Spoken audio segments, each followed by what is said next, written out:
തൃശൂരിൽ കെ മുരളീധരനു വേണ്ടി T N പ്രതാപനെ കൊണ്ട് ചുവരെഴുതിപ്പിച്ച് കോൺഗ്രസ്. ചുമരെഴുത്തിന് നേതൃത്വം നൽകി കോൺഗ്രസ് ജില്ലാ അധ്യക്ഷനും ഒപ്പം ഉണ്ടായിരുന്നു. നേരത്തെ ടി എൻ പ്രതാപന് വേണ്ടി എഴുതിയ ചുവരെഴുത്തുകൾ മായ്ക്കാൻ ജില്ലാ നേതൃത്വം നിർദ്ദേശം നൽകിയിരുന്നു. അതേസമയം തെരഞ്ഞെടുപ്പ് പ്രചാരണത്തിനായി കെ മുരളീധരൻ നാളെ തൃശൂരിൽ എത്തും. വിവരങ്ങളുമായി മനോജ് ചേരുന്നുണ്ട്. മനോജ്, പ്രത്യേകിച്ച് അസ്വാരസ്യങ്ങളൊന്നുമില്ല എന്ന് പുറത്തറിയിക്കാൻ വേണ്ടിയിട്ട് ഈ ചുമരെഴുത്തിന് കെ മുരളീധരന് വേണ്ടി ടി എൻ പ്രതാപനെ കൊണ്ട് ചുവരെഴുതിക്കുന്നു. അത്തരത്തിലുള്ള ചില ഗിമ്മിക്കുകളാണ് അവിടെ നടക്കുന്നതെന്ന് മനസ്സിലാകും. ഇതുമായി ബന്ധപ്പെട്ട് നമുക്ക് എങ്ങനെ വിലയിരുത്താം?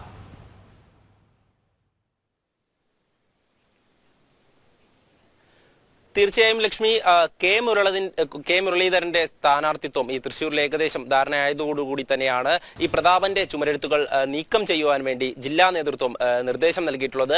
അതിനുശേഷമാണ്, അതായത് ഭിന്നിപ്പില്ല എന്ന് കാണിക്കുവാൻ വേണ്ടി ടി എൻ പ്രതാപനെ മുൻനിർത്തി ടി എൻ പ്രതാപനെ കൊണ്ട് ചുമരെഴുതിപ്പിച്ചാണ്, കെ മുരളീധരന് വേണ്ടി ചുമരെഴുതിപ്പിച്ചാണ് ഇപ്പോൾ ഈ കോൺഗ്രസ് രംഗത്തേക്ക് വരുന്നത്. ഇതിൽ തന്നെ ടി എൻ പ്രതാപന് അതൃപ്തിയില്ല എന്ന് ജനങ്ങളെ കാണിക്കുവാനുള്ള ഒരു വിദ്യയായി തന്നെ നമുക്കിതിനെ കണക്കാക്കാം. കാരണം കോൺഗ്രസിനെ സംബന്ധിച്ചിടത്തോളം നേരത്തെ തന്നെ പ്രതാപൻ സ്നേഹ സന്ദേശ യാത്രയൊക്കെ നടത്തി അവിടെ ജനങ്ങൾക്കിടയിൽ ഉണ്ടായിരുന്നു. കാരണം തന്റെ സ്ഥാനാർത്ഥിത്വം ഉറപ്പിക്കുവാൻ വേണ്ടി പ്രതാപൻ നടത്തിയ പ്രചാരണ പരിപാടികളാണ് ഇതെല്ലാം.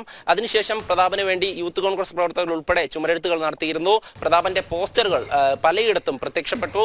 അതിനുശേഷമാണ് ഇപ്പോൾ കെ മുരളീധരന്റെ സ്ഥാനാർത്ഥിത്വം തൃശ്ശൂരിലേക്ക് വരുന്നത്. നാളെയാണ് കെ മുരളീധരൻ തൃശ്ശൂരിലെത്തുക. അതിനു മുമ്പായി കെ മുരളീധരന് വേണ്ടി ഒരു ചുമരെഴുത്ത് അത് പ്രതാപനെ കൊണ്ട് തന്നെയാണ് ചെയ്യിപ്പിച്ചിട്ടുള്ളത്. നേരത്തെ സൂചിപ്പിച്ചതുപോലെ കോൺഗ്രസിനുള്ളിൽ പ്രശ്നങ്ങളില്ല എന്ന് ജനങ്ങളെ കാണിക്കുന്നതിന് വേണ്ടിയാണ് ഈ പ്രതാപനെ കൊണ്ട് തന്നെ ഇത്തരത്തിലൊരു ചുമരെഴുത്ത്. മനോജ്, ഒരുപക്ഷെ ലോക്സഭാ തെരഞ്ഞെടുപ്പിനുള്ള മുന്നണികൾക്കിടയിലെ സീറ്റ് വിഭജനത്തെക്കുറിച്ചുള്ള ആലോചന പോലും തുടങ്ങുന്നതിന് മുൻപ് ചുവരെഴുതിയതാണ് പ്രതാപന് വേണ്ടിയിട്ടല്ലേ തൃശ്ശൂരിൽ?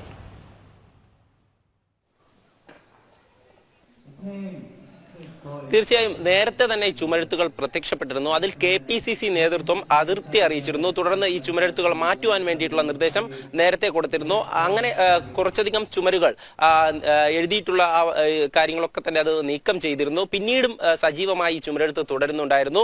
ഈ ഒരു സാഹചര്യത്തിലാണ് ഇപ്പോൾ കെ മുരളീധരന്റെ സ്ഥാനാർത്ഥിത്വം വന്നതോടുകൂടി ഈ ചുമരെഴുത്തുകൾ കൂടി നീക്കം ചെയ്യണമെന്ന് നിർദ്ദേശം നൽകിയിട്ടുള്ളത്. ഇന്ന് ജില്ലാ അധ്യക്ഷനായിട്ടുള്ള ജോസ് വള്ളൂരിന്റെ നേതൃത്വത്തിലാണ് പ്രതാപനെ കൊണ്ട് കെ മുരളീധരന് വേണ്ടി ചുമരെഴുത്ത് നടത്തിയിട്ടുള്ളത്. എന്തായാലും കോൺഗ്രസിനെ സംബന്ധിച്ചിടത്തോളം തൃശ്ശൂർ ജില്ലയിൽ വലിയ പ്രതിസന്ധി തന്നെയാണ് നേരിടുന്നത്. കാരണം പ്രതാപനെ പിന്തുണയ്ക്കുന്ന ഒരു വിഭാഗം യൂത്ത് കോൺഗ്രസ് പ്രവർത്തകരും മറ്റു പ്രവർത്തകരും ഒക്കെ തന്നെ ഈ ചുമരെഴുത്തുകൾ മാറ്റുവാൻ തയ്യാറല്ലായിരുന്നു.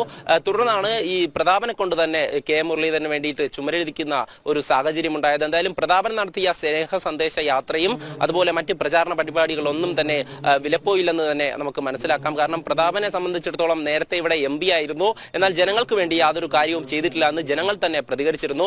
ആ ഒരു സാഹചര്യത്തിൽ വീണ്ടും ജനങ്ങളുടെ വോട്ട് അഭ്യർത്ഥിച്ച് ഇറങ്ങുന്ന ഒരു കാര്യമുണ്ടായി. ഈ പ്രതാപൻ തന്നെ ചാവക്കാട് മേഖലയിലൊക്കെ തന്നെ ഈ സ്നേഹ സന്ദേശ യാത്രയിൽ വലിയ തരത്തിൽ ജനങ്ങളോട് വോട്ട് അഭ്യർത്ഥിക്കുന്ന ഒരു സാഹചര്യമുണ്ടായി. എന്നാൽ സുരേഷ് ഗോപിയുടെയും അതുപോലെ VS സുനിൽകുമാറിന്റെയും ഒക്കെ പര്യടനം പുരോഗമിക്കുന്ന സാഹചര്യത്തിൽ ഇതുവരെയും സ്ഥാനാർത്ഥി ഔദ്യോഗികമായി പ്രഖ്യാപിച്ചിട്ടില്ല.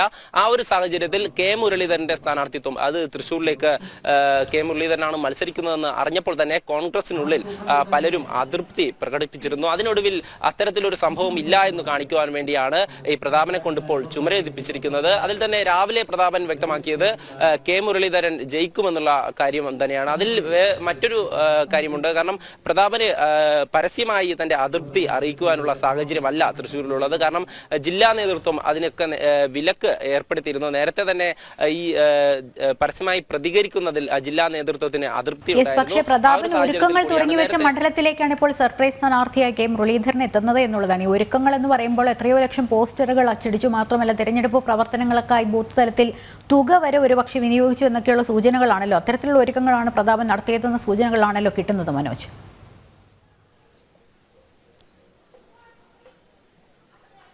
തീർച്ചയായും ബൂത്ത് തലത്തിൽ ഉൾപ്പെടെ ഫണ്ട് വിനിയോഗിച്ചുകൊണ്ട്, അതായത് കോൺഗ്രസിന് വേണ്ടി പ്രവർത്തിക്കുവാൻ, പ്രതാപന് വേണ്ടി പ്രവർത്തിക്കുവാൻ തുക കൈമാറിയിരുന്നു. അതൊക്കെ തന്നെ വലിയ ചർച്ചയാവുന്നുണ്ട്. കാരണം പ്രതാപന് വേണ്ടിയിട്ടുള്ള ചുമരെഴുത്തുകൾ നീക്കം ചെയ്യുവാനും പോസ്റ്ററുകൾ നീക്കം ചെയ്യുവാനും ഒക്കെ പറയുമ്പോൾ സാധാരണ കോൺഗ്രസ് പ്രവർത്തകരിൽ അത് പലതരത്തിലുള്ള വിഭാഗീയത ഉണ്ടാക്കുന്നു. കാരണം കെ മുരളീധരന്റെ സ്ഥാനാർത്ഥിത്വം വീണ്ടും ഈ തൃശ്ശൂരിൽ മത്സരിക്കുന്നത് കെ മുരളീധരനാണെന്ന് അറിയുമ്പോൾ പെട്ടെന്ന് തന്നെ ടി എൻ പ്രതാപന്റെ പോസ്റ്ററുകൾ നീക്കം ചെയ്യാനുള്ള നിർദ്ദേശം ജില്ലാ നേതൃത്വം കൊടുക്കുമ്പോൾ അതിൽ പലരും അതൃപ്തി പ്രകടിപ്പിക്കുന്നുണ്ട്. ആ ഒരു സാഹചര്യത്തിൽ അതൊക്കെ അല്ല എന്ന് കാണിക്കുവാനുള്ള ഒരു ശ്രമമാണ് ഇപ്പോൾ കോൺഗ്രസിന്റെ ഭാഗത്തു നിന്ന് നടക്കുന്നത്. അതേസമയം NDA സ്ഥാനാർത്ഥിയായിട്ടുള്ള സുരേഷ് ഗോപിയുടെ പര്യടനം വലിയ തരത്തിൽ മുന്നേറുകയാണ്. ആ പ്രചാരണത്തിലൊക്കെ വൻ ജനപങ്കാളിത്തമുള്ളപ്പോൾ അത് കോൺഗ്രസിനെ വല്ലാതെ വലച്ചിരുന്നു. TN പ്രതാപന്റെ സ്നേഹ സന്ദേശ യാത്ര ജനങ്ങൾക്കിടയിലേക്ക് പോകുന്ന സമയത്ത് ജനങ്ങളൊക്കെ തന്നെ വികസനം എവിടെയെന്ന് ചോദിക്കുമ്പോൾ അതിന് മറുപടി പറയാൻ കോൺഗ്രസ് നേതൃത്വത്തിന് ഒന്നും തന്നെ ഇല്ലായിരുന്നു. ആ ഒരു സാഹചര്യത്തിലാണ് ഈ കോൺഗ്രസിന്റെ പടലപ്പിണക്കവും നമുക്കിപ്പോൾ കാണുവാൻ വേണ്ടി സാധിക്കുന്നത്. അതില്ല എന്ന് കാണിക്കുവാനുള്ള ഒരു ശ്രമമാണ് കോൺഗ്രസിന്റെ ഭാഗത്തുനിന്നും ജില്ലയിൽ ഇപ്പോൾ നടക്കുന്നത്. ലക്ഷ്മി, മനോജാണ് വിവരങ്ങൾ നൽകിക്കൊണ്ടിരുന്നത്.